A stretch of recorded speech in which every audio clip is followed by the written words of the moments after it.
Good morning बच्चों।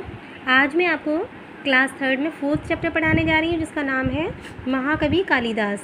तो देखिए इस चैप्टर में क्या दे रखा है। प्राचीन समय में एक राजा शारदानंद की पुत्री विद्योत्मा की सुंदरता और बुद्धि की चर्चा चारों ओर थी।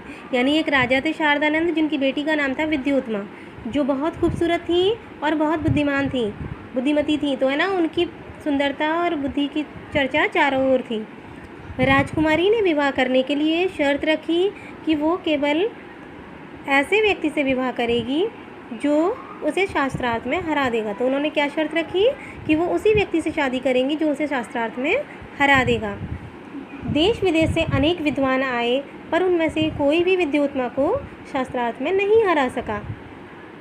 तो देखिए, कुछ विद्वानों ने राजकुमारी का घमंड तोड़ने के लिए उससे बदला लेने की सोची। जब कोई उसको हरा नहीं पाया तो उनको बहुत बुरा लगा, तो उसका घमंड तोड़ने के लिए राजकुमारी का उन्होंने क्या सोचा कि उससे बदला लेना चाहिए।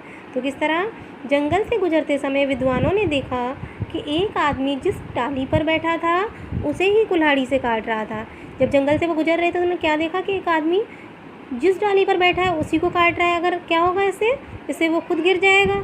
तो वे बोले, यह तो महामूर्ख है, क्यों ना विद्योत्मा का विवाह इस महामूर्ख से करवा दिया जाए। तो उन्हें पता चला कि भाई ये तो इतना मूर्ख है कि बताओ, जिस डाली पर बैठा उसी को काट रहा है। तो हमें विद्योत्मा की शादी ऐसे व्यक्ति से करवा कर उसके घमंड ऐसे ही चूर चूर किया जा सकता है। तो माने उसकी शादी अगर हम ऐसे व्यक्ति से करा देंगे तो उसके घमंड को चूर चूर कर सकते हैं। विद्वानों ने उस युवक को पेड़ से नीचे बुलाया और उससे कहा कि अगर तुम मौन रहो, यानी अगर तुम चुपचाप रहो, तो हम तुम्हारा विवाह एक सुंदर राजकुमारी से करवा सकते हैं। तो हम तुम्हारी शादी क्या करेंगे, एक सुंदर सी राजकुमारी से करवा देंगे। युवक यह सुनकर खुश हो गया। विद्वान उसे सुंदर कपड़े पहनाकर विद्योत्मा के पास ले गए। और जब उस युवक ने ये बात सुनी तो वो बहुत खुश हुआ कि राजकुमारी से उसकी शादी हो रही है। और विद्वानों ने क्या किया, उसे सुंदर से कपड़े पहनाकर विद्योत्मा के पास ले गए और बोले, ये हमारे गुरु हैं। क्या बोले कि ये हमारे गुरु हैं, ये केवल संकेतों में ही प्रश्नों के उत्तर देंगे। तो उन्होंने क्या कहा कि ये केवल इशारों में ही आपके प्रश्नों के उत्तर देंगे। विद्योत्मा ने बात मान ली और विद्योत्मा तैयार हो गई उनसे शास्त्रार्थ करने के लिए। तो देखिए, शास्त्रार्थ आरंभ हुआ। विद्योत्मा ने अपनी एक उंगली उठाई और संकेत किया कि ईश्वर एक है। युवक ने सोचा कि राजकुमारी मेरी एक आँख फोड़ना चाहती है, अतः उत्तर में उसने अपनी 2 उंगलियां उठा दी। विद्वानों ने युवक के इस संकेत की व्याख्या करते हुए कहा कि आत्मा और परमात्मा अलग अलग हैं। यानी जैसे उसने एक उंगली उठाकर कहा ईश्वर एक है, तो उसने 2 उंगलियां उठाई कि ये मेरी एक आँख फोड़ना चाहती है, क्यों ना मैं इसकी 2 आँखें फोड़ दूं। तो विद्वानों ने क्या कहा कि ये कहना चाहता है कि आत्मा और परमात्मा दोनों अलग अलग हैं। इस बार राजकुमारी ने अपनी 5 उंगलियां उठा दी और संकेत किया कि हमारा शरीर 5 तत्वों से मिलकर बना है और इस संसार में सबसे श्रेष्ठ है।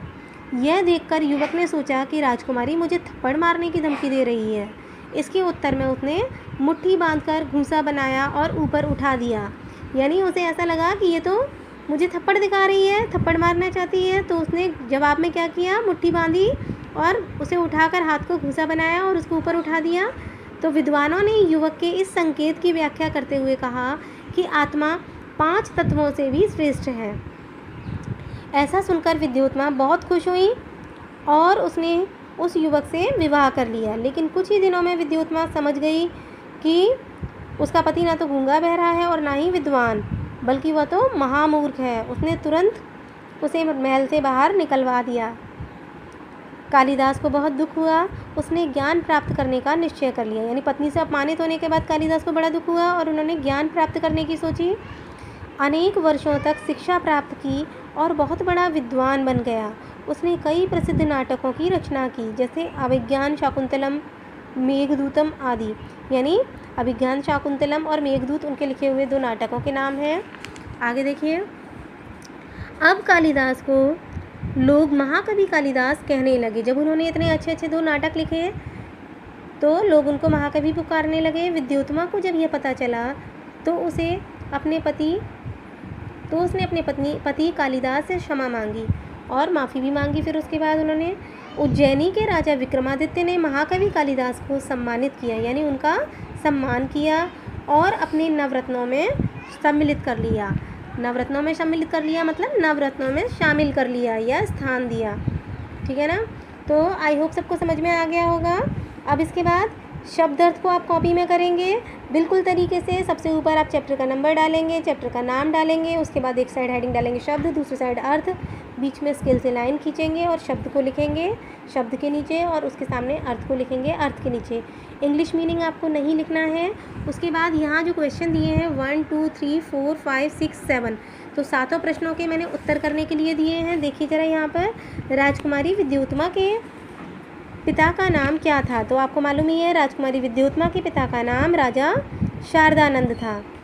दूसरा देखिए, युवक पेड़ पर बैठा क्या कर रहा था, तो ये भी हमने पढ़ा था, युवक जिस डाल पर बैठा था उसे ही कुल्हाड़ी से काट रहा था।